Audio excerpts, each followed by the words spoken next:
Good Monday morning, everyone. Welcome to No More Mondays, the podcast built on three simple beliefs. Humans don't matter, mediocrity is expensive, and ownership changes everything. And every conversation we have here on this show is designed to help you live and lead with more intention. And as always, I am your host, Angie Callen. Today's conversation is brought to you by Scary Good, Discovering Life Beyond the Sunday Scaries. It is my book about redesigning how we work and live to make it more intentional. And so if you are ready to rethink that, head on over to scarygoodread.com and grab your copy.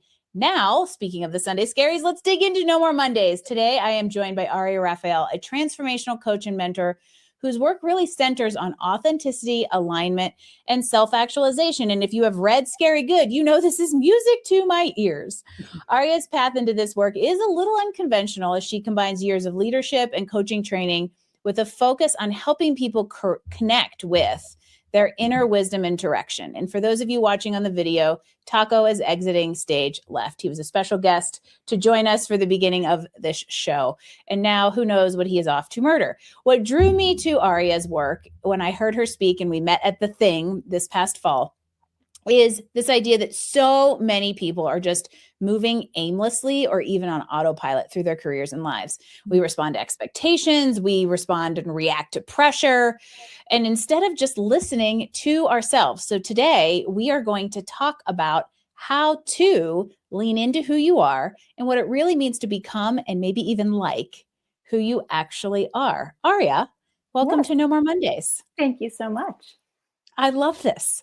And so we got to kind of like catch up a little before we hit record. And when Aria gets up and says, I'm going to talk about authenticity, my little radar, like, ooh, this is somebody I need to meet. And I think this is a tricky word because I intensely love what this word means. However, it's become a little bit buzzy. Yeah. Right. It's gotten thrown around. We hear it in leadership conversations. We hear it in branding. Now that AI is on the scene, we hear it in content creation, but it is a really important thing to think about because there are plenty of people who are lost and not living authentic lives. And so I want to start with kind of creating this shared foundation and hearing from you, Aria, on, when you talk about authenticity or alignment, what does that really mean to you? It's a great question. And when I first got to connect to a sense of authenticity in myself, it was about maybe 20 plus years ago or so. And I really could acknowledge in the moment that I was experiencing authenticity. And it came right after a moment when I had got up in front of a large group of people and had told the truth about something and had shared a truth about myself. And as I walked back to my seat, I just remember thinking so clearly, this is what authenticity feels like. So I really relate to authenticity as an experience first. And it's the sharing of something that gives us the experience of that and then gives others the experience of that as well. And that we're really looking for that. And it comes from right within our center. It comes really right from within us. And when I say our center, so that we can take the obscureness out of that, I mean like right within the middle of our torso, right? Like right in our body. And for me, authenticity is often what is my actual emotion that I might be feeling and speaking to that. I mean, it's not always that. We don't always need to overshare our emotions per se, or maybe we need to in a moment, but there is something that is of us. And the origination point is within us. And when we are sharing something that we are feeling or we are creating from ourselves, from within ourselves, from connection to something, like maybe some people would call it their soul, maybe some people would call it their spirit, maybe we don't use those words at all. Maybe we just say something within me wants to create this. And it's so how I personally define authenticity is that it is the expression outward of that something within for others or with others. So it requires more than one person. Oh, I think that's actually a good point. Well, and maybe I'll add a layer to that. Sure. Yes. I think that the authenticity as a buzzword has been taken as this thing that you will go find or maybe even create about yourself. when really it's something that already exists. And we have to figure out how to express it out into the real world. And the best way to do that is while interacting with others, maybe at first on the back heels of a vulnerability that helps you bring out that very authentic reaction. And over time, as you find that expression in connection with others, you're able to also then express yourself to yourself in that very authentic way. And you really get that knowing.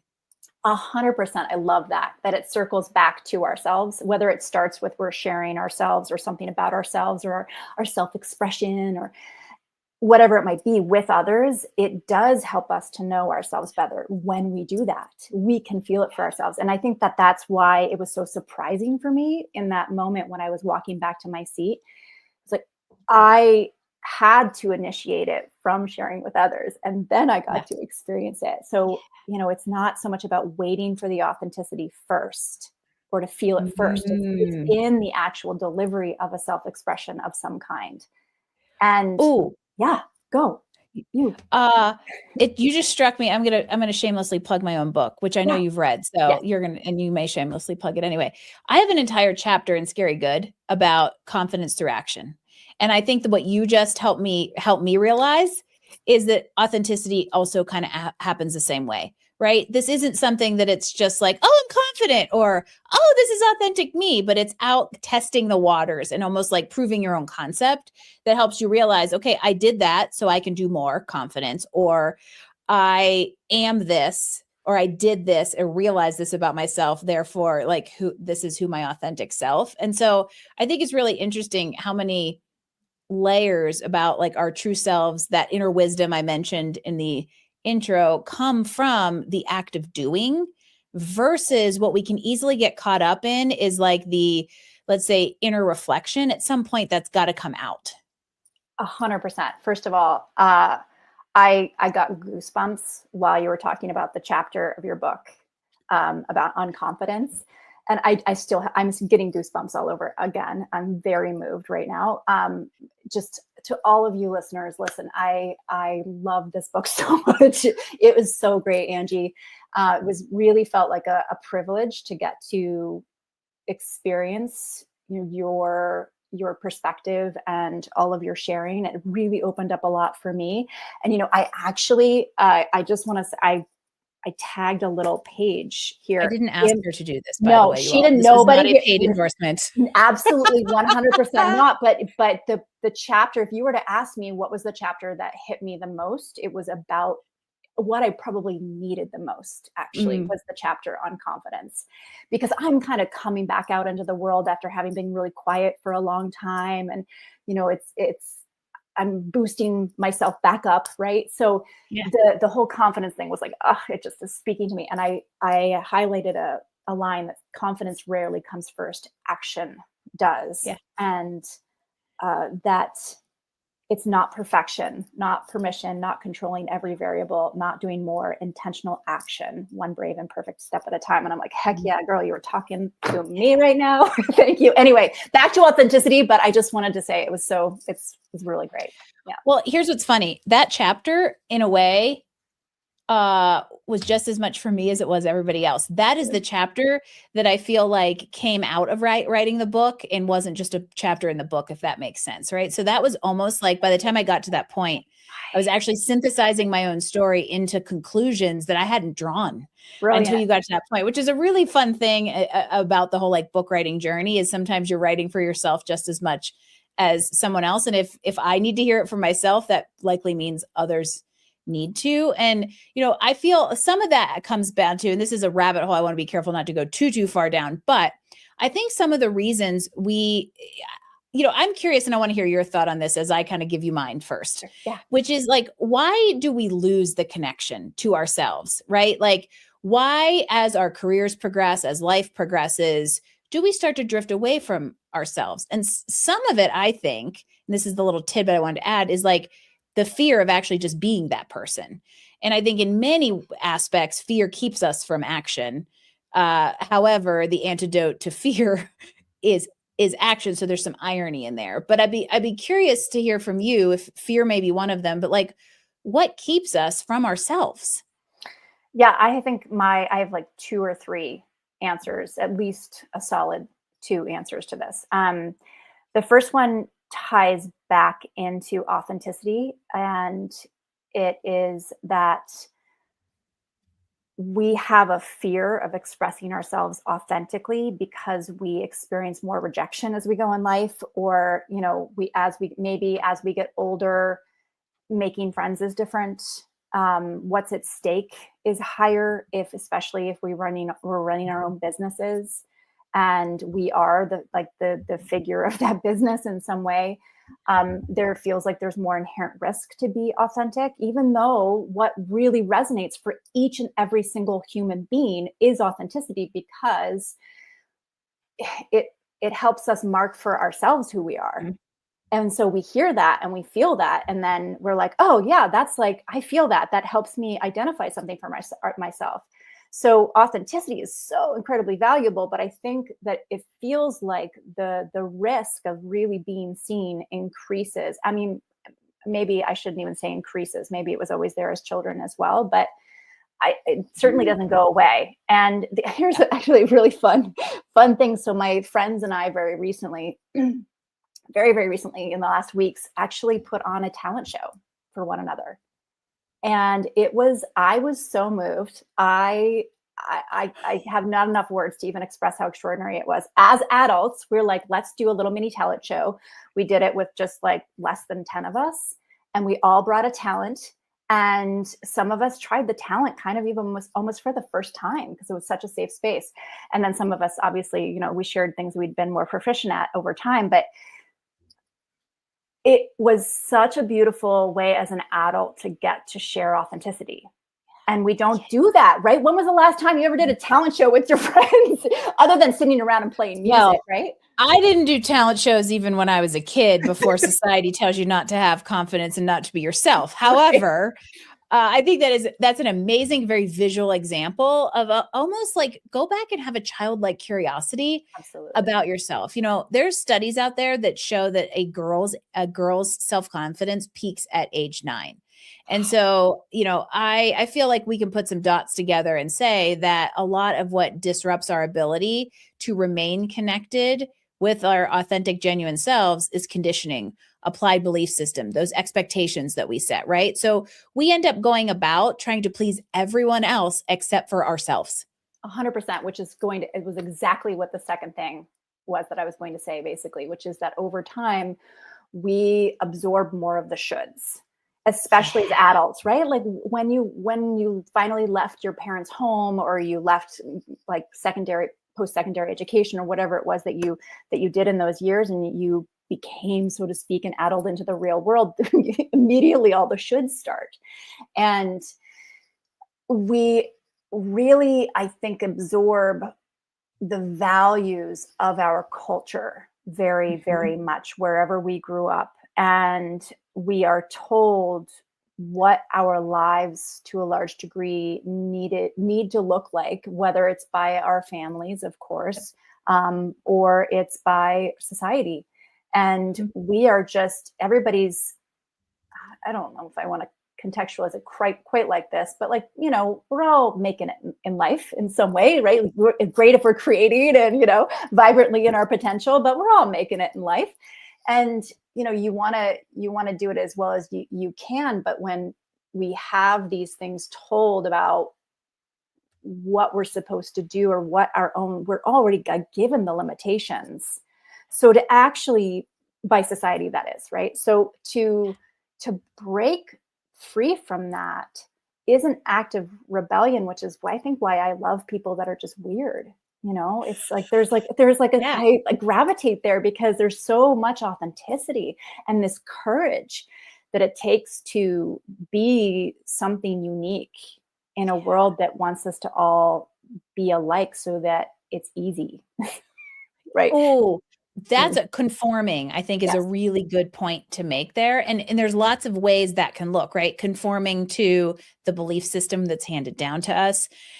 conforming to the way society thinks is normal when we're all actually unique. And if we just embraced that, that would be the norm. Mm-hmm. And I think that's where this like this byline in my head of like shoulding all over ourselves. I should, I'm supposed to, I have to replaces I want to or I choose to.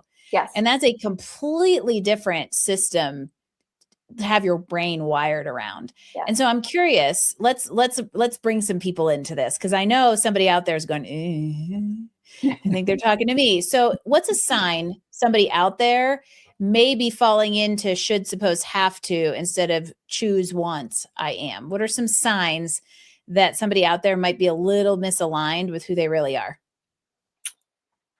Does it feel connected to others or not? And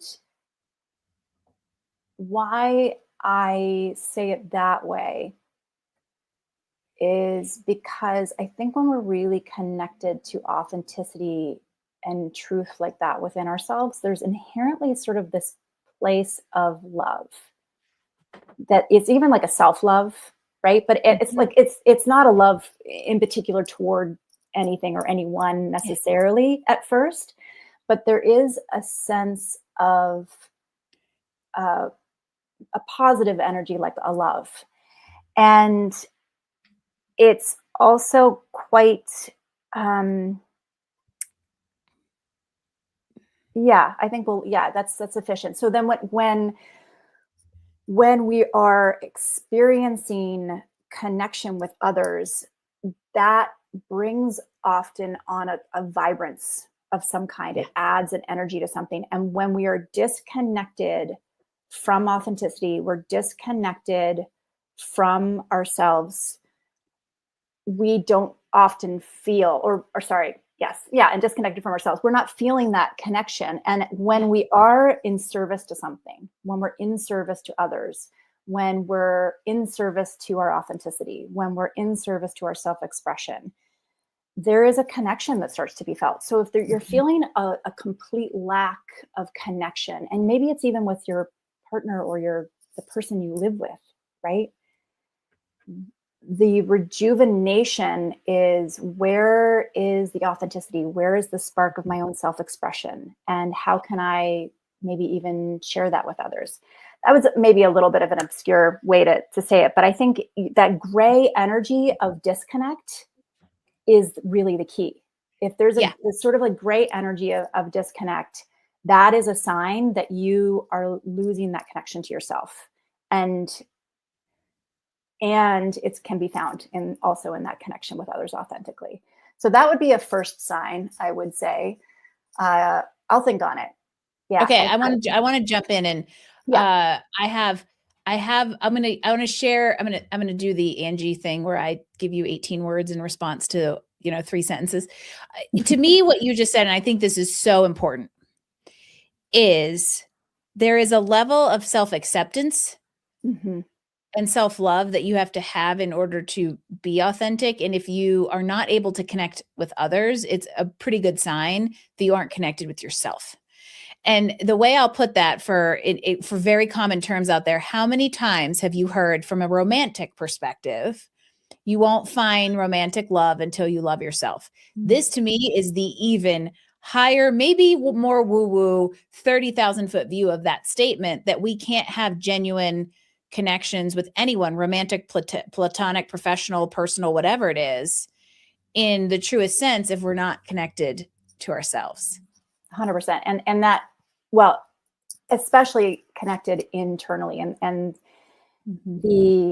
if you think about some of the most powerful conversations you've had in relationship, whatever that relationship is, it comes from this place of telling the truth from within ourselves, right? Yeah. And that automatically creates connection as well.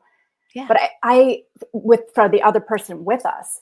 But I just want to actually also acknowledge the introverts of our world, because when we say connecting to others, that might feel overwhelming to some people if you are an introvert. And it doesn't have to be anything major. It can be just, finding the person who's the safest to you in the world and having a very gentle, very, very soft conversation about how you feel in the world or how you feel in life. And it doesn't have to be something super major. It's just about being seen and allowing being, yourself to be seen. yeah, Yeah. absolutely. And that comes back into the self-acceptance that it's okay if I'm introverted, but it would be valuable for me to just reach out and connect even just a little bit here and there.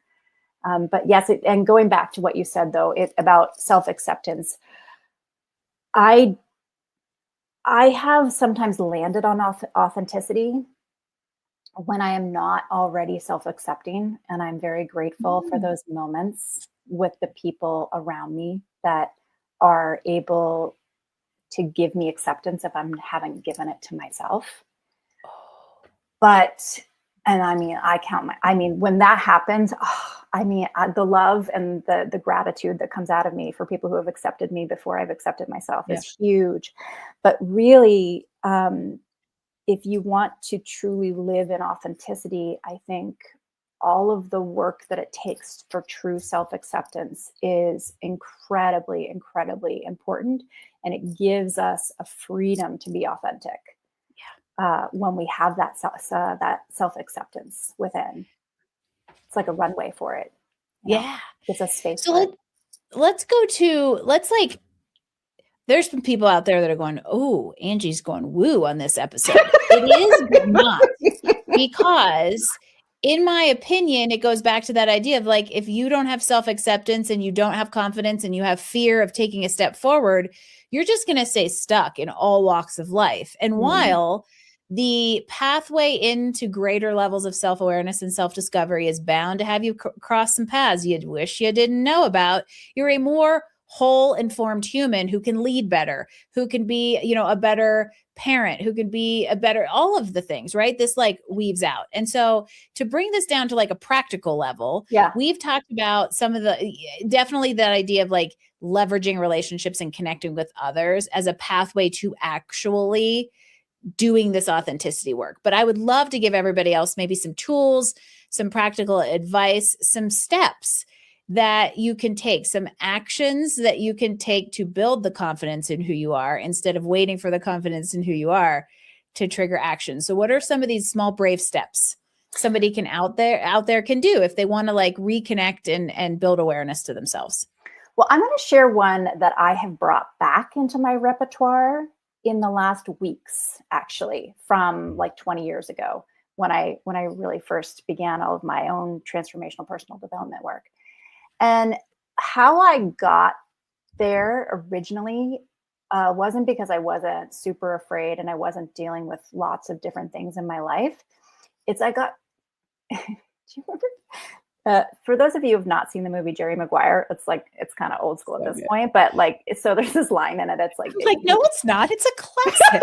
Okay, it's a classic. I don't know. I just don't know how much we're dating ourselves. Date us, Aria. Just date us. But anyway. So in the movie, Jerry Maguire says, break down, break through. And I got really committed to that, not from the movie. I'd already been sort of playing around with it at the time. And I always got committed to the intentionality of a breakthrough. And I never had to know what that was going to look like. I just knew I'd feel it when it happened. And intentional living is so powerful. We can do so much just from the power of intention. And so the first thing is to potentially just consider, I'm going to set the intention to have a breakthrough. It doesn't have to show up tomorrow. It doesn't have to show up next week. It doesn't have to show up next month or even next year. But I am committed that in this lifetime, at some time, I will have a breakthrough. And what's really crazy about intentionality is it starts to change your brain patterns and it starts to change the way you filter things. And you'll look back and realize every day, a little bit, you will have woken up a little bit closer toward that without knowing it. And then suddenly you'll be in this breakthrough. Yeah. but you do have to be intentional. You do have to be committed to, I will have an intention. Will have a breakthrough in this in my life. That's the first thing. And you should be willing to receive it. And willing to receive it. Yeah. And willing to receive, whatever shows up to help you get there. Yeah. 100%. So I'm bringing that one back into my life recently, and I'm grateful for it because the breakthrough is actually really fun when we get there. But lots of freedom. So just giving a little hope to everybody. There's so much freedom in the breakthrough. So just keep going. Yeah. Will you remind me what the question was again? I don't remember what my question was either. It was what are some steps? I know it is. It's practical things. Like, and it could be lots of small things. It could be journal something, like talking to people has been a big one. But, practically speaking, for somebody out there who feels like disconnected from themselves, and maybe we're giving them the awareness that they are, how do we reconnect? Yes, great. The first thing is find something you used to love to do.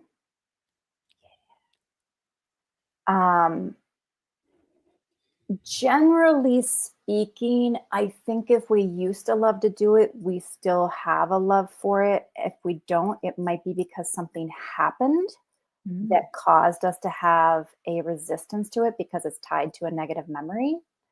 But maybe if you want to make it easy on yourself, find something that feels like it has less charge emotionally to it. But find something you used to love to do and just do it. And maybe do it more than once. Yeah. And then see if that leads to, there's this other thing I used to really love to do. I'm going to try that. And it's okay if you, I just told you guys that we did a talent show as adults. Okay, right? I really want to know what your what was your shtick?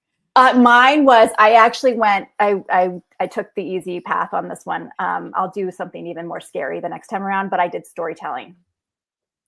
I told a story about a time that I had to go pee in the middle of the night and there was a lion nearby. Anyway, I was visiting Africa. Okay, back to our main point though. Oh, we got more out of you than I thought we were going to. Also, may I please use this as an example? This does not mean you need to go to the art store and buy every crayon in the box. This does not mean you need to go do something outlandish. It literally could be as simple as, I used to like to tell stories when I was a kid. What happened if I went and told a story right now? 100%. 100%. Absolutely. And just that, I'm going to tell you, I really think the second piece, the intentional living into breakthrough, like it's good. It worked for me so well in life. But this one, just go do something you love doing, 100% is gold. It's so simple. It's so simple. And it will remind you of how you feel when you're being you. And that's the most important part, really. Yeah. Because it then, if you do practice it enough, you will be reminded of it more and more. It grows within you. And then you start to, they say, gravitate maybe toward more actions that are like that. Mm-hmm. And you recognize it, and then it starts to fill your days. And now you're starting to create the energy of your life being something that you love again, because you're connected to yourself. So you can do these things, by the way, by yourself. If you're if you're someone who's scared of people for now, right, you can just do things by yourself and then maybe involve others, right? So if judgment is keeping you from doing the things, do them alone and don't judge yourself, which actually brings me to, I think, a same second side of the same coin. The performance factor here, right? There's somebody out there that's like, oh, I used to love this thing, but I'm not good at it anymore. And they feel the pressure to perform, which keeps them from then doing the thing that energizes them and lets them be themselves. So what advice would you give to somebody who's in that stuck state? So great. Well, it's kind of almost toward your advice, really. I'll give my own advice, but confidence comes in the action of just doing it. You do have to, you really have to trust that. It does chip away at the anxiety of performance and what have you. I would say go do something you're maybe a little bit better at first and build your confidence there, and then start trying this other thing. The Here is something. Oh, this is good. Yay. So here's the fascinating thing. So I'm sure, Angie, because you've done what you do for a long time as well. When you've done something a long, long time, you master it. And when you master it, you are no longer connected to what it was like to start learning that thing. And I learned this was other wise people had given me this little tidbit, which is that when you've mastered something, it's kind of like the mastery becomes you, but you don't think about it anymore. So then maybe something happens in life, right? In my life, there was lots of grief. There was lots of challenging, big things happening. And, I lost connection to some of those things I had mastered.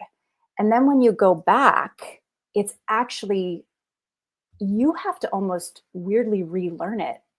Yeah. To, like you did in the beginning, it takes less time to relearn it, right? It takes less time to remaster, but because there's the mechanisms of your neural network patterns and what have you, it's kind of like a little bit of muscle memory. But the point is that we're always dealing with we can always be dealing with not being great at something. Thank you. And if everybody out there never did anything they weren't great at, nobody would ever invent anything, start a business, change jobs, have a kid, or do most of the things that actually lead to fulfillment. And that comes back to the fear of failure, holding yourself to a level of performance that keeps you from doing things you love is literally keeping you from your full self. Absolutely. And there's like in what you said the idea of fake it till you make it is whether it was something you were really good at before and now you think you should be good at it, but you're not again. And you're not, if you haven't practiced it in a long time because you even mastered it, you're not going to be necessarily really good at, well, sometimes. You shouldn't expect yourself to be good at it. I mean, some people are. Some people are like always master singers. They open their mouths and I'm like, I wish I could sing like that. They're like, some people, yeah. But even those people who are master singers still have something else, that they have to work on performance wise. So I think it's a little bit of, gosh, it sounds so non-compassionate, but it's like we have to get over ourselves. Oh yeah, no, I've actually said that to people on the phone. Like, I think you just need to get over yourself. Yeah, we just need to get over ourselves and be okay and understand that there's joy. There is joy. There is joy in learning something. There is joy in relearning something. Because if we have to relearn it, here's my wisdom bomb then on this one. If you have to relearn it, you're worried about performance, you get to have the joy of relearning it again. Yes. And why you love it in the first place. Yeah. And the joy of the satisfaction. And also the new perspective you will have, because whatever happened between knowing it and mastering it and having to relearn some level and remaster gave you new information and new perspective to bring to something. And that just means that you get to continue iterating and evolving. And, to me, the bigger picture of this conversation to me is I think we oftentimes treat ourselves as a destination or a steady state. And that's not what a human being is, right? We're curious. We're constantly supposed to be learning. And to some extent, I think that destination steady state is something that we apply to ourselves and we go, oh, okay, I've gotten there, and we park it. And therein lies the mediocrity that becomes expensive, because now we haven't realized our full impact, realized our full satisfaction, realized self-actualization, and it's keeping us from connection. So for all of you out there thinking we're having a woo-woo conversation, how's that for a practical way to lead and live better, damn it? I love it. I love it. Absolutely. Absolutely. I think it's, just keep trying new things, and develop the muscle of what seems like failure, but it's not. It's just you improving little by little. And I am really present too as well in your life. At least set an intention to find people who support you and lift you up through your learning period as well. Yes. And whether it's a coach and or somebody more professional, or it's just friends. And if you don't have those kinds of friends yet, say, okay, in my life, I am going to find these friends who lift me up and support me as I am learning and feeling not invincible because I don't feel really proficient yet. And I feel vulnerable. Like, great, find the people who cheer you on regardless. Yeah. In addition to being curious creatures, humans are also meant to have connection. We're not meant to do this whole life thing alone. And so if you find yourself, pulling back or contracting, that could be a sign that it's time to maybe do a little inner work in order to connect externally. And the big thing I want to say as we kind of wrap this up and bring this all into a nice tight little package that somebody can learn from out there is that, your authentic human self and this alignment that we talk about aren't something that you have to seek. They're right there. They're waiting inside. They've always been there. Society, belief systems, and conditioning pushes them down and hides them or tells us we're not allowed to have them. And if you set the intention and you lean into yourself and the people around you, it may just wake up. Mm-hmm. It may just be dormant. It's not gone. No, if it is not alive, you have it. Guaranteed. Yes. Guaranteed you have it. And, if my last little piece of advice, if you are having performance anxiety, is just find the most simple action forward. Yes. Whatever that is. It's really, there's brilliance in simplicity. If you're trying to figure out what to say to people, find the simplest words.